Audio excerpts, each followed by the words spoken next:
नमस्कार. पहा.com मध्ये सगळ्या प्रेक्षकांचं मनपूर्वक स्वागत. आज 8 मार्च जागतिक महिला दिन. महिला दिन म्हटलं की महिलांनी त्यांच्या त्यांच्या क्षेत्रात केलेली उत्तुंग कामगिरी आपल्याला आठवते आणि महिलांचा सन्मान करावा असं वाटतं. खरं तर हा सन्मान आपण फक्त एकच दिवस करतो का, तर 8 मार्च जागतिक महिला दिन आपण प्रातिनिधिक महिलांचा सन्मान करत असतो. परंतु आपापल्या क्षेत्रामध्ये उत्तुंग कामगिरी करणाऱ्या महिलांची कहाणी आम्ही तुमच्यापर्यंत पोहोचवण्याचा प्रयत्न करतोय. आज माझ्यासोबत असंच एक आगळं वेगळं व्यक्तिमत्व आहे. ते व्यक्तिमत्व राजकारणात नाहीये, ते व्यक्तिमत्व समाजकारणात नाहीये, मात्र ते व्यक्तिमत्व त्याच्या क्षेत्रात उत्तुंग कामगिरी करणार आहे. आपल्या पिंपळवंडी गावची कन्या आणि पिंपळवंडी गावचीच सून सपनाताई काकडे आज आपल्या सोबत आहेत. त्या नेमकं काय काम करतायत? पुणे बिझनेस क्लबच्या माध्यमातून त्यांचं काम सुरू आहे. हे क्लब नेमकं काय काम करतंय? आपल्या पिंपळवंडी खेड्यातून ही कन्या या ठिकाणी पुण्यासारख्या शहरामध्ये येऊन हे इतकं मोठं साम्राज्य तिने कसं उभं केलं, ह्या सगळ्याच गोष्टींवरती आपण आज एक नजर टाकणार आहोत. सपनाताई, तुमचं खूप खूप स्वागत आहे पहा.com मध्ये. सगळ्यात प्रथम तुम्हाला महिला दिनाच्या खूप खूप शुभेच्छा. खरं तर ह्या चर्चेला सुरुवात करताना माझा पहिला प्रश्न असाच आहे की हे जे काही पुणे बिझनेस क्लब तुम्ही हे जे काही सुरू केलं, एकतर पिंपळवंडी सारख्या खेड्यातून तुम्ही पुण्यासारख्या शहरामध्ये आलात, तुम्हाला असं का वाटलं की आपण असं काहीतरी करावं आणि पुणे बिझनेस क्लब नेमकं काय? ॲक्च्युली असं आपण काही ठरवून केलं नाही कधी. पिंपळवंडी गावाची मी असल्यामुळे त्याचा मला नक्कीच अभिमान आहे आणि तिथे शिक्षण घेत असताना किंवा घरी जे काही वातावरण होतं, गावात जे काही वातावरण होतं, लहानपणापासूनच सामाजिक कार्याची किंवा बऱ्याच गोष्टींची आवड आणि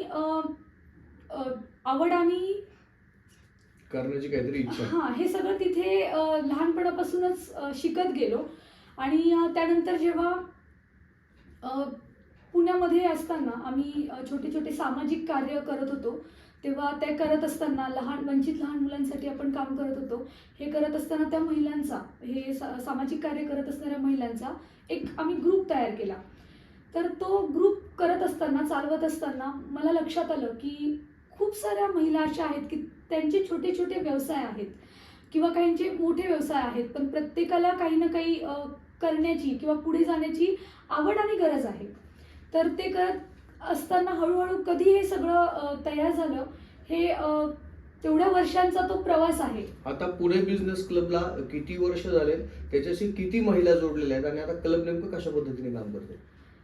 खरं तर मी पुणे बिझनेस क्लब आणि सहयोग व्हेंचर्स या दोन्ही संस्थांची संस्थापिका आणि संचालिका आहे.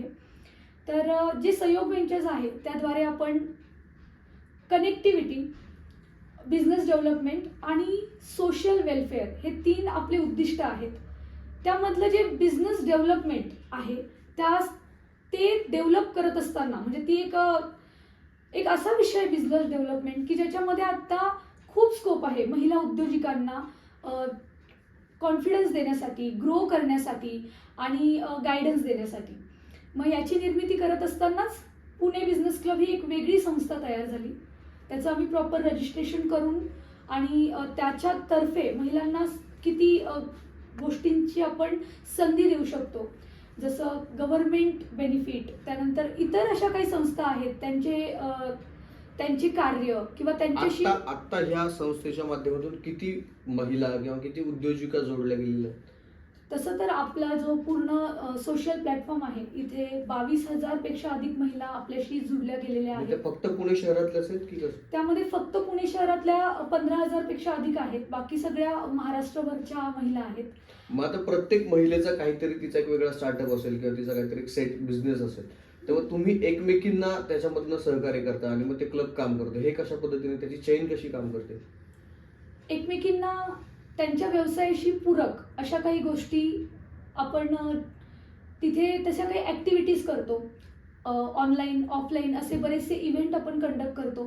त्याद्वारे महिला उद्योजिका एकमेकींचा बिझनेस कसा पुढे नेता येईल, एकमेकींना कसं रेफरन्स देता येतील, अशा गोष्टी करतात. त्यानंतर आपण प्रदर्शनं भरवतो, व्यावसायिक प्रदर्शन, जिथे त्यांच्या व्यावसायिक म्हणजे जे प्रोडक्ट्स असतात किंवा सर्व्हिसेस असतात त्याचा त्यांना डिस्प्ले करता येतो. त्या प्रदर्शनांना 4,000 ते 5,000 फुटफॉल असतो. मग एवढ्या सगळ्या लोकांपर्यंत ते एकत्र पोहोचतं. आणि जे आपले फेसबुक कम्युनिटीज आहेत त्यामध्ये तर सगळ्या कम्युनिटीज मिळून 40,000 प्लस मेंबर्स आहेत. या महिलांचे किंवा इथे असलेल्या मेंबर्सचे व्यवसाय आपण तिथे प्रमोट करतो, त्यामुळे त्यांना तिथे एक विजिबिलिटी मिळते. सो अशी कन्सेप्ट आहे ही. महिला जेव्हा कुठलाही व्यवसाय सुरू करते, पुरुष जेव्हा व्यवसाय सुरू करतात तेव्हा त्यांना बऱ्यापैकी काही गोष्टींची माहिती असते. प्रशासकीय लेवलवर काय कागदपत्र लागतात किंवा काय काम करतात. महिलांना या संदर्भात फार काय माहित नसतं. हे साधं आपण उदाहरण घेतलं, एखादी कॉस्मेटिक्सचं दुकान एखाद्या महिलेने टाकलं तर तिला फक्त कॉस्मेटिक विकणे इथपर्यंत तिला माहिती आहे किंवा त्या प्रॉडक्टची माहिती आहे. परंतु ते दुकान टाकण्यासाठी काय डॉक्युमेंट्स आवश्यक आहे ह्या सगळ्याची माहिती तुम्ही कशा पद्धतीने देता, किंवा एखादीला व्यवसाय टाकायचा आहे किंवा तिला काही योजना आहे त्याच्या माध्यमातून लोन हवं आहे, ह्या सगळ्याची माहिती तुम्ही महिलांना कशा पद्धतीने देता? आपल्या ग्रुपद्वारे दर महिन्याला काही ना काही ऑनलाईन ऑफलाईन ॲक्टिव्हिटी चालू असते. त्याद्वारे आम्ही प्रत्येक ॲक्टिव्हिटीमध्ये त्यांना काही ना काही वेगळं, जसं तुम्ही सांगताय की ज्या आपल्याकडे महिला उद्योजिका आहेत त्या काही स्टार्टअपमध्ये आहेत, काही वेल सेट आहेत, एकदम त्यांनी डेव्हलप केलेले, आणि काही ग्रोईंग स्टेजमध्ये आहेत. तर जशी ज्यांची गरज असते त्याप्रमाणे आपण पर्सनल काउन्सिलिंग पण करतो, त्यांना पर्सनल गायडन्स पण करतो. आपली मोठी टीम याच्यासाठी तयार झालेली आहे. जो मेन आपला पुणे बिझनेस क्लब आहे त्याच्यामध्ये सब ग्रुप्स आहेत, ते चालवणारे ॲडमिन्स आहेत, आणि मी स्वतः प्रत्येक मेंबरबरोबर पर्सनल टच असतो माझा. मग आम्ही त्यांना पर्सनलीही गायडन्स करतो. आणि जसं मी सांगितलं, वेगवेगळ्या गव्हर्नमेंट संस्थांबरोबर आपलं टायअप आहे, मग त्याही गायडन्स करतात त्यांना. हे सगळं करताना ना, म्हणजे मी मगाशी असं म्हटलं की महिलांसाठी एक महिला अतिशय चांगल्या पद्धतीने काम करते. हे सगळं करताना बाकीचीही पाठीमागची जबाबदारी आपल्याला खूप असते. म्हणजे आपलं घर, संसार, हे सगळं, ह्या सगळ्याचा ताळमेळ कसा बसतो का, आणि तो कसा बसवता मुळात? कुठल्याही महिलेसाठी जीवनामध्ये पुढे जाण्यासाठी 2 आधारस्तंभ असतात तिचे. ते असल्याशिवाय ते एवढं मोठं काही करूच शकत नाही. ते असतं एक माहेर आणि एक सासर. या दोन्हींची मला खंबीर साथ आहे. माझ्या माहेरचीही आहे आणि सासरची तर अगदी माझं शिक्षण पूर्ण करण्यापासून ते मी आज इथपर्यंत जे काही मी बोलू शकते त्या प्रत्येक गोष्टीत माझ्या सासरच्या सगळ्यांची मला साथ आहे. माझ्या फर्मचं नाव मी सांगितलं, सहयोग वेंचर्स. सहयोगमध्येच येतं सपना आणि योगेश. सो माझे हजबंड बॅकबोन आहेत आणि यामुळे मी हे पेलू शकते कौटुंबिक जबाबदाऱ्या. आणि हो, मी इतकं सगळं काही करत असेल तरी माझी प्रायोरिटी ही कायम माझी मुले असतात किंवा घर असतं, ही पहिली प्रायोरिटी असते. तिथल्या जबाबदाऱ्या सगळ्या लाईनअप करून मग मी याच्यासाठी वेळ देते. पण आता सगळं सोशल मीडियाचं युग आहे, मग सोशल मीडियाचा फायदा होतो, त्यामुळे मग घरात बसून सगळं हँडल करता येतं का? तितकंसं ते सोपं आहे का? अगदी अगदी. म्हणजे मी माझ्या मुलांनाही सांगत असते की माझा मोबाईल म्हणजे माझं ऑफिस आहे. कारण ॲक्च्युली खरं तर आमचं वर्क डिजिटलवरच आहे. तर प्रत्येक सोशल ॲपचा कसा बिझनेससाठी किंवा पर्सनल सोशल ग्रोथसाठी वापर केला जाऊ शकतो हे आम्ही खूप चांगल्या पद्धतीने शिकलोय आणि ते शिकवतोय. त्यामुळे ऑफकोर्स आपल्याला ऑफलाईन कनेक्टिव्हिटी ठेवायलाच लागते, पण जी काही आपण ऑफलाईन मेहनत करतोय ती ऑनलाईन रिप्रेझेंट कशी करायची आणि त्याद्वारे आपण कसा आपला व्यवसाय वाढवू शकतो, याच तर गोष्टी आपण इथे शिकतो. व्यवसायाचा खरं तर मुद्दा आहे. तुम्ही म्हणजे महिला व्यवसायाला सुरुवात करतात जनरली ग्रामीण भागात किंवा शहरामध्येही आपण पाहिलं, महिला व्यवसाय करतात ते ठराविक व्यवसायांच्या पलीकडे ते जात नाही. ते ब्युटी पार्लर टाकतात किंवा त्या काहीतरी लोणची पापड बनवतात किंवा काहीतरी घरगुती व्यवसाय करून त्यांचा उदरनिर्वाह करायचा प्रयत्न. याच्या पलीकडे फार महिला जात नाही. आपल्याकडे जे महिला आहेत त्या कुठल्या एक प्रातिनिधिक आपण सांगू शकतो का की त्यातल्या त्यात की हे सांगण्यासारखा हा व्यवसाय की एक महिला हा व्यवसाय अतिशय चांगल्या पद्धतीने करते, असं काही? असे भरपूर आहेत. म्हणजे मला सांगण्यासाठी पण अभिमान वाटतो की आपला जो पुणे बिझनेस क्लब आहे इथे संपूर्ण पुण्यातून अगदी आपल्या बेल्हेमधून मनसरमधून सुद्धा जॉईन झालेल्या आहेत महिला. आणि काही बिझनेस मी तुम्हाला सांगेल जे इतके वेगळे आहेत. आपल्या ग्रुपमध्ये डॉक्टर्स आहेत, आर्किटेक्ट्स आहेत, इंटिरियर डिझायनर आहेत, जे CS आहेत, बऱ्याच जे एकदम सर्व्हिस सेक्टरमध्ये पुढे गेलेले, जसं इंटरनॅशनल कुरिअर करतात, अशा सगळ्याच प्रकारच्या बिझनेसेस आहेत. महिला ज्या अगदी फुलांपासून ज्वेलरी तयार करणे. त्यानंतर एक बिझनेस असा आहे की आपण use and throw material use करतो. तर यूज अँड थ्रोमुळे पोल्युशन फार होतं. म्हणजे आपल्या एन्व्हायरमेंटवर त्याचा फार हार्मफुल इफेक्ट होतो, जे आपण शिकतो स्कूल कॉलेजेसमध्ये, पण ते अप्लाय करत नाही. तर त्यांची अशी कन्सेप्ट आहे झिरो वेअर, ज्यामध्ये ते ज्या मटेरियलमध्ये आपण यूज अँड थ्रो प्लेट्स, चमचे, वाट्या विकत घेतो त्या कॉस्टमध्ये त्या स्टीलचे युटेन्सिल्स प्रोव्हाइड करतात घरपोच, जे रेंटल असतं. आणि पुन्हा ते आपण वॉश नाही करायचं, ते घेऊन जातात. त्यांच्याकडे इंडस्ट्रीयल डिशवॉशर्स आहेत आणि हे सगळं घरपोच देणं, पुन्हा नेणं, हे सगळं त्याची कॉस्ट असते. आपण जे यूज अँड थ्रो मटेरियल विकत घेतो त्या कॉस्टमध्ये ते रेंटल मिळतं.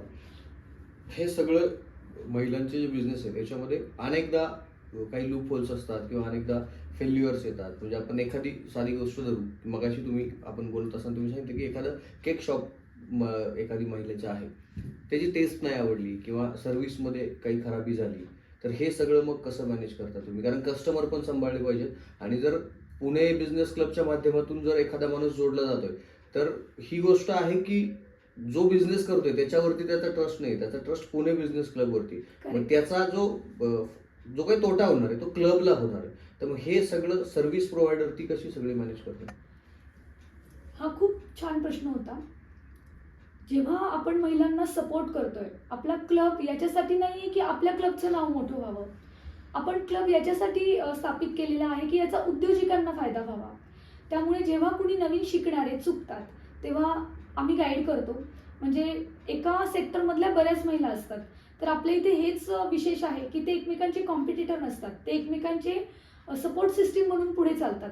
मग तुम्ही जे बेकरचं एक्झाम्पल दिलं, तर एखादी सक्सेसफुल बेकर असेल जिला अनुभव आहे आणि एखादी नवीन असेल, तर ती नवीन बेकर त्या सक्सेसफुल किंवा एक्सपिरियन्स बेकरला हेल्प मागते, सांगते.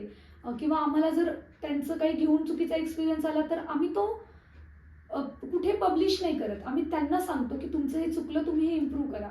आणि जेव्हा त्या छान करतात तेव्हा मात्र आम्ही ते पब्लिकली सगळीकडे पब्लिश करतो. म्हणजे अगदी खरं सांगायचं तर क्लबचं नाव मोठं व्हावं किंवा क्लबमुळे आम्हाला काहीतरी प्रतिष्ठा मिळावी असा बिलकुल त्याचा हेतू नाही आहे. जेवढ्या जास्तीत जास्त उद्योजिका याच्यामधून पुढे जातील आणि काहीतरी करतील, म्हणजे ॲक्च्युली आता असं होत आहे की बऱ्याच जणांना एक नवीन आयडेंटिटी मिळाली आहे किंवा कॉन्फिडन्स वाढला आहे किंवा त्यांचा टर्नओव्हर वाढला आहे, तर हे या क्लबचं यश आहे. बऱ्याचदा असं जनरली असं म्हटलं जातं की 10 माणसं किंवा 10 पुरुष एकत्र राहू शकतात, पण 2 महिला एकत्र नाही राहू शकत. हे एवढ्या सगळ्यांना एकत्र कसं बांधून ठेवलं? हे पण छान होतं की हे अगदी खरं आहे. पण आमचं म्हणजे वैशिष्ट्यच ते आहे की एकमेका सहाय्य करू अवघे धरू सुपंथ. तर हीच उक्ती आहे. आणि आम्ही महिलांमध्ये एकमेकांमध्ये द्वेष ही प्रवृत्ती तयार करत नाही. म्हणजे याची संस्थापिका म्हणून माझी स्वतःची ही जबाबदारी मी मानते. जेव्हा मला असं कुठे दिसतं, मी त्या दोघी तिघींशी पण बोलते, कॉन्फरन्स करते, काउन्सिलिंग करते. म्हणजे 24 तासांमधले 14 ते 15 तास मी या संस्थेसाठी देते.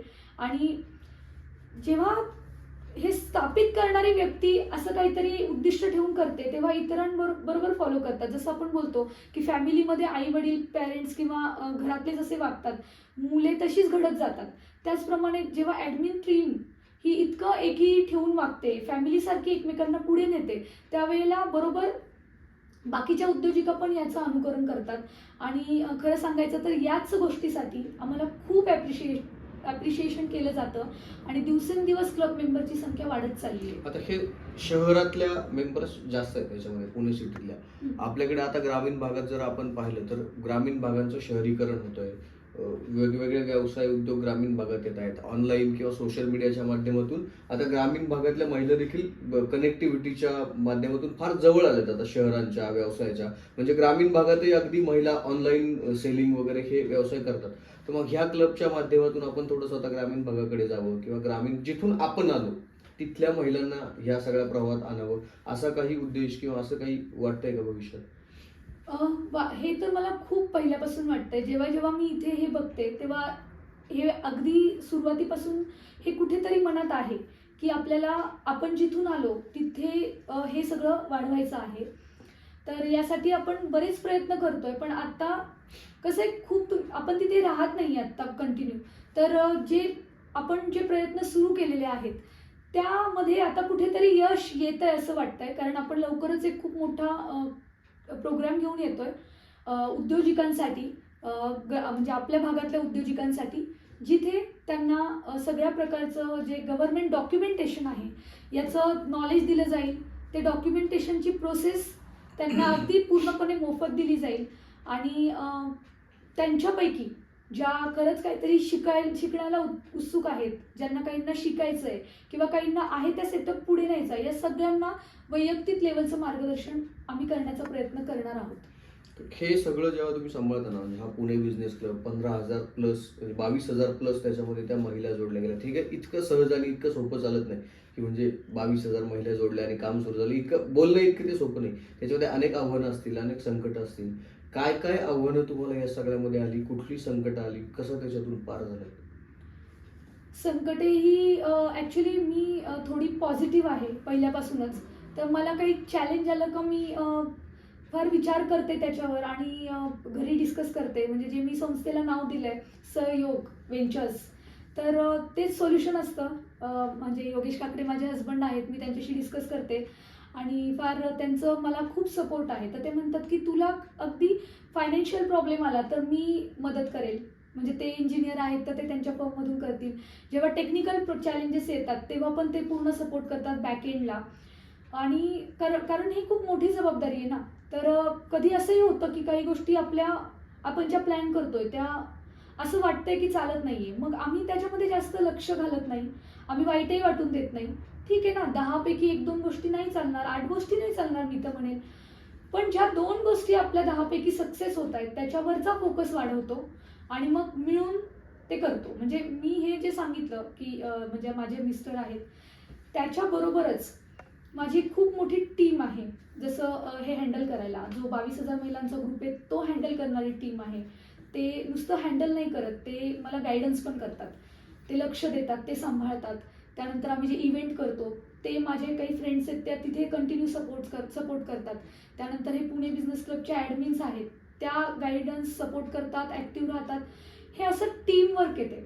म्हणजे घरापासून सुरू होऊन ही सगळी टीम एवढी मोठी, यामुळे आम्ही हे चॅलेंजेस करू शकतो, म्हणजे ॲक्सेप्ट करू शकतो. म्हणजे बरेचदा असं होतं की काही गोष्टी अगदी रडलं जातं त्याच्यासाठी आणि दुसऱ्या दिवशी काहीतरी इतकं छान होतं की असं वाटतं अरे आपण विनाकारण टेन्शन घेतलं. हे सगळं करतो म्हणजे आपण ज्या संस्कृतीत वाढलोय किंवा आपण ज्या संस्कृतीत राहतोय ती पुरुषप्रधान संस्कृती असं आपण त्याला म्हणतो. त्याच्यामध्ये फारसं म्हणजे तू थांब गं, तुला फार कळत नाही असं इथपर्यंत आपली संस्कृती आहे. ह्या सगळ्यात पुरुषप्रधान संस्कृतीमध्ये इतकं मोठं विश्व उभं करून ज्या समाजामध्ये चालतात तेव्हा वेगवेगळे अनुभव आले असतील, काही चांगले असतील, काही वाईट असतील, काही पुरुषांकडून वेगळे अनुभव आले असतील. त्या संदर्भात काय सांगाल का? म्हणजे असे कुठले अनुभव आले का तू हे करू शकत नाही किंवा हे काय तुमचं काम आहे का, महिला कुठं असं एवढं मोठं मोठं उभं करतात का, असे काय अनुभव आले? म्हणजे आता निश्चित नसते झाले, आता ते पूर्ण सेट झालं पण जेव्हा सुरुवात असेल, नवीन असेल तेव्हा? सुदैवाने असं नाही झालं कधीच. म्हणजे याला कोइन्सिडन्स म्हणू शकाल तुम्ही किंवा लक म्हणू शकाल. आत्तापर्यंत जेवढे पण अनुभव मला आले, तुम्ही पुरुषप्रधान संस्कृती म्हणताय, पण कसं खरं तर हे आपल्यावर असतं. आपण कुठे मर्यादा ठेवायची आहे, कुठे आपण समोरच्या व्यक्तीला रिस्पेक्ट द्यायचा आहे, कुठे आवाज वाढवायचा आहे, कुठे खंबीर व्हायचं आहे, कुठे नजरेनेच समोरच्याला हे करायचं आहे. तर या गोष्टी थोड्या आपण स्वतःमध्ये कॉन्फिडन्स तो दिला ना की आपण हे करू शकतो, तर असं नाही होत पुरुषप्रधान. उलट ऑन द अपोजिट साईड मी असं म्हणेल की जसं आता तुम्ही एक इंटरव्ह्यू घेताय किंवा मी आता हे एवढं आम्ही मूव्हीज अरेंज करतो त्यावेळेला जे स्टारकास्ट किंवा टीम असतात त्यांच्याशी आम्ही इतकं आदराने बोलतो आणि तो आदर किंवा आमच्या साईडनी जे येतं ना, तुम्ही काय म्हणू शकाल त्याला, आमच्या साईडने जे रिस्पेक्ट जो तुम्ही त्यांना रिस्पेक्ट देतो, तर त्यामुळे समोरची व्यक्ती तितकाच रिस्पेक्ट आम्हाला देते. आणि काम करत असताना बरेचदा फिजिकली सुद्धा जे खूप मोठे इव्हेंट असतात तर तिथे अगेन म्हणजे माझे मिस्टर योगेश काकडे असतातच तिथे, तर त्यामुळे मग ते हँडल केलं जातं. मूवींचा उल्लेख केला बोलता बोलता, तुम्ही मूवींच्या प्रमोशनचे खूप काय काय वेगळे वेगळे काम सोशल मीडियाच्या माध्यमातून मी पाहत असतो. नेमकं काय आहे ते? जेव्हा कुठलाही कसं आहे, मराठी चित्रपटासाठी आपण हे करतो. मराठी चित्रपटसृष्टी ही कुठेतरी पुढे जाणं खूप गरजेचं आहे. म्हणजे त्याच्यामध्ये पण एक सोशल कॉज आहे. मग जेव्हा ती रिलीज होणार असते तेव्हा आम्हाला जेव्हा तसे रेफरन्स येतात तर आम्ही अगदी आवडीने त्याच्यामध्ये भाग घेतो. आपल्या ग्रुपमधल्या बऱ्याच महिला ते बघण्यासाठी येतात तो चित्रपट. आणि जे आपले कॉन्टॅक्ट्स आहेत त्या कॉन्टॅक्ट थ्रू असं होतं की त्या मूवीमधले कलाकार तिथे महिलांना भेटायला येतात. कसं आहे, हे केल्यामुळे मराठी चित्रपटसृष्टीमध्ये एक जागृती त्या चित्रपटांविषयी निर्माण होते, आवड निर्माण होते. म्हणजे अगदी एकाच दिवशी जर आता हिंदी आणि मराठी चित्रपट रिलीज झालेले असतील तर तुम्ही चेक करा कधी पण बुक माय शोवर किंवा कुठे, हिंदी चित्रपट अगदी कमी रिस्पॉन्स असतो आणि मराठीला जास्त असतो. हे सगळं डेव्हलप करण्यात नक्कीच आमचा हातभार आहे. मग आम्ही ते मूवीचे शो बायकांना हे करतो, म्हणजे हे करतो की प्रमोशन करतात. प्रमोशन म्हणजे प्रमोट करतो की तुम्ही या बघा, आणि त्याच्याविषयी एक अवेअरनेस आम्ही करतो. हे सगळं करताना ना आता फार सोशल मीडियाचं युग आहे. म्हणजे जसा ग्रुप तुमचा पुणे बिझनेस क्लब सोशल मीडियावरती पण आहे, तसं ना आता जाहिरातीचं माध्यम बदललंय. म्हणजे पूर्वी आपल्याकडे एकच वाहिनी होती सरकारी, त्याच्यावरती 1-2च जाहिराती लागायच्या. नंतर वाहिन्या वाढल्या, जाहिरातींचं प्रमाण वाढलं. आता त्याच्यामध्ये एक नवीन प्रकार आलाय, ते म्हणजे रील्सच्या माध्यमातून वेगवेगळ्या जाहिराती केल्या जातात. सोशल मीडियावरती वेगवेगळे व्हिडिओच्या माध्यमातून जाहिरात केल्या जातात. म्हणजे पूर्वी एक होतं की म्हणजे आपण लहान असताना 3.5-4 तासाचा सिनेमा असायचा, त्याच्यामध्ये 5-5, 6-6 गाणी असायची. आता सिनेमा 1.5 तासापर्यंत आलाय. व्हिडिओ अगदीच 10 मिनिटाचा आता 30 सेकंदावर येऊन पोहोचलाय. ह्या जाहिराती माध्यमाचा पुणे बिझनेस क्लब काही उपयोग करून घेत आहे का? अगदी नक्कीच. काय असतं, एक जेव्हा डिजिटल प्लॅटफॉर्म आपण यूज करतो ना, त्यावेळेस त्याचे अल्गोरिदम्स हे दरवर्षी बदलत असतात वेळेप्रमाणे किंवा जनरेशन्सप्रमाणे. तर आत्ता जे रील्स का व्हायरल होत आहेत, कारण ते व्हिडिओ फॉर्ममध्ये आहेत आणि एक शॉर्ट रील्स व्हायरल होतात. तर याचा आम्ही म्हणजे व्यवसाय वाढीसाठी उपयोग करून घेतो. प्रोडक्ट्सचे, सर्व्हिसेसचे, फीडबॅक्सचे छोटे छोटे रील्स बनवतो आणि हे रील्स मग त्याला व्हायरल होतात अकॉर्डिंग टू अल्गोरिदम. आता काय होतं की पूर्वी तुम्ही फेसबुक वापरत असाल तर तुमची पोस्ट तुम्हाला इतरांच्या पोस्ट या कंपल्सरी दिसणार असायच्या. आता तसं नाही आहे. तुम्ही फेसबुक ठरवतं की तुमच्या स्क्रोलिंगमध्ये काय येणार आहे, इंस्टाग्राम ठरवतं, तर त्याच्यामध्ये रील्स या जास्तीत जास्त प्रमाणात आत्ताच्या अल्गोरिदममध्ये स्क्रोलला येतात. तर अशा काही गोष्टी आहेत. म्हणजे ॲक्च्युली हा टॉपिक असा आहे की खूप वास्ट आहे. हां, तर म्हणजे पण असं आहे की जसं जसं अल्गोरिदम बदलतात जनरेशन वाईज, आपल्याला त्याचा अभ्यास करून ते आणि त्याप्रमाणे पुणे बिझनेस क्लब पण बदलत आहे. हो नक्कीच. आम्ही नवीन टेक्नॉलॉजी शिकतो. आणि भविष्यात आता नेमकं उद्दिष्ट काय, म्हणजे कुठपर्यंत जाऊन पोहोचायचे, काही असा एक पॉईंट सेट झालाय का, तिथपर्यंत पोहोचायचे असं काही ठरलंय का? म्हणजे खरं तर असं काही ठरवून कधी मीच काहीच केलं नव्हतं आणि असं काही फार मोठं स्वप्नही कधीच पाहिलेलं नाहीये. फक्त जे काही करतोय ते अशाच पद्धतीने चालू राहावं आणि भरपूर उद्योजकांना याचा फायदा व्हावा, हेच आपलं एकमेव उद्दिष्ट आहे आणि हेच विजन आहे. महिला दिन आहे. या महिला दिनाच्या निमित्तानं महिलांना तुम्ही काय संदेश द्याल किंवा काय सांगाल तुम्ही, की काहीतरी नवीन करू पाहतायत महिला, किंवा काही महिला अगदीच लाजून बुजून घराच्या बाहेरच पडत नाहीयेत, अजूनही ग्रामीण भागात ती परिस्थिती आहे, तुम्ही काय सांगाल अशा महिलांना? म्हणजे माझी जेवढी ही जर्नी आहे त्याच्यातून मी एक सांगेल सगळ्यांना की तुम्ही स्वतःवर आत्मविश्वास ठेवा, नवीन नवीन गोष्टी शिका. कुठलाही समजा तुम्ही उद्योग सुरू करणार असाल तर त्याचा पूर्ण अभ्यास करून त्यामध्ये उतरा. त्याच्यामध्ये तोच बिझनेस करणारे प्रतिस्पर्धी काय करतायत याचाही अभ्यास करा आणि त्यानंतर त्याच्यामध्ये उतरा. आणि तुमच्या घराला प्रायोरिटी देत असताना तुम्ही स्वतःला पण प्रायोरिटी द्या, आरोग्याला तुमच्या प्रायोरिटी द्या आणि स्वतःला एक एन्हान्स करा. ही काळाची गरज आहे आणि हे केलं पाहिजे असं. नक्कीच. खरं तर 8 मार्च जागतिक महिला दिन आहे आणि या निमित्तानं आपण एका आगळ्या वेगळ्या महिलेची खरं तर मुलाखत घेतोय. राजकीय, सामाजिक, शैक्षणिक क्षेत्रात अनेक मंडळी काम करतात, त्यांच्या मुलाखती आपण नेहमीच पाहतो. परंतु महिलांसाठी एक महिला काम करते आणि ती महिलांची बिझनेस मोटिवेट करते, ही संकल्पनाच खरं तर फार नाविन्यपूर्ण आहे. आणि ही महिला किंवा आपल्या जुन्नर तालुक्यातली असावी, आपल्या गावातली असावी, याचा तुम्हाला आम्हाला निश्चितपणे अभिमान आहे. पुणे सारख्या या महानगरामध्ये येऊन इतकं सगळं उभं करणं हे तितकंसं सोपं नाही. विशेषतः कुठल्याही शहरात उभं करणं तितकं सोपं आहे, परंतु ते पुण्यात उभं करणं हे इतकं सोपं नाही. पुण्यासारख्या शहरामध्ये येऊन ताईंनी खरं तर हे सगळं उभं केलंय. मला जाता जाता फक्त तुम्हाला शेवटचा प्रश्न एकच आहे की पुणे बिझनेस क्लब या क्लबला जर कुणाला कनेक्ट व्हायचं असेल तर कशा पद्धतीने कनेक्ट व्हायचं तुम्हाला? आपले जे सोशल प्लॅटफॉर्म आहे, म्हणजे अगदी तुम्ही गुगलला टाकलं पुणे बिझनेस क्लब तरी आपले सगळे कॉन्टॅक्ट डिटेल्स येतात. माझे कॉन्टॅक्ट डिटेल्स असतात. आपला ग्रुप आहे स्मार्ट लेडीज ग्रुप सहयोग व्हेंचर्स, तिथे तुम्ही जॉईन होऊ शकता. आणि यामध्ये असं आहे की आपले असे प्लॅटफॉर्म आहेत की अगदी महिलांना पूर्णपणे फ्री गोष्टी आहेत तिथे पुढे जाण्यासाठी. तर त्याही प्लॅटफॉर्मचा तुम्ही उपयोग करू शकता. आणि त्यातून तुम्हाला काही डेव्हलप करायचं असेल तर एक नॉमिनल चार्जेसमध्ये पण आपले प्लॅटफॉर्म्स आहेत. तर या सगळ्या गोष्टींसाठी तुम्ही मला वैयक्तिक पण संपर्क करू शकता. नक्कीच. खरं तर 8 मार्च जागतिक महिला दिन या निमित्ताने एक विशेष व्यक्तिमत्व मी मगाशी सांगितलं तसं आपल्या सोबत होतं. ताई, खरं तर तुम्ही हा जो तुमचा सगळा प्रवास आहे हा थक्क करणार आहे किंवा प्रत्येकाने तो एक आदर्श घेणारा आहे. महिलांसाठी जेव्हा एक महिला उभी राहून काम करते तेव्हा निश्चितपणे पाठीमागे ज्या काही महिला जोडल्या जातात त्या निश्चित मोठ्या होतील. असंच पद्धतीचं खरं तर हे काम आहे. तुमच्या पुढील वाटचालीसाठी आमच्या पहा.com च्या संपूर्ण परिवाराकडनं खूप खूप शुभेच्छा. तुमच्या हातून अशाच महिलांच्या उद्योजिका घडत राहू अशाच शुभेच्छा खरं तर आम्ही देतो. निश्चितपणे आपल्या तालुक्यातील महिला जेव्हा एका महानगरामध्ये जाऊन इतकं मोठं काम करते तर तिच्या पाठीमागे कौतुकाची थाप देणं किंवा तिच्या पाठीमागे उभं राहणं आपल्या सगळ्यांची तितकीच नैतिक जबाबदारी आहे. मी पुन्हा एकदा तुम्हाला जागतिक महिला दिनाच्या खूप खूप शुभेच्छा देतो. अशाच नवनवीन महिलांना किंवा आपापल्या क्षेत्रात उत्तुंग कामगिरी करणाऱ्या व्यक्तिमत्वांना आपण असंच भेटत राहणार आहोत. तुर्तास इथंच थांबूया. आपण सगळेजण पाहत राहा फक्त पहा.com. धन्यवाद.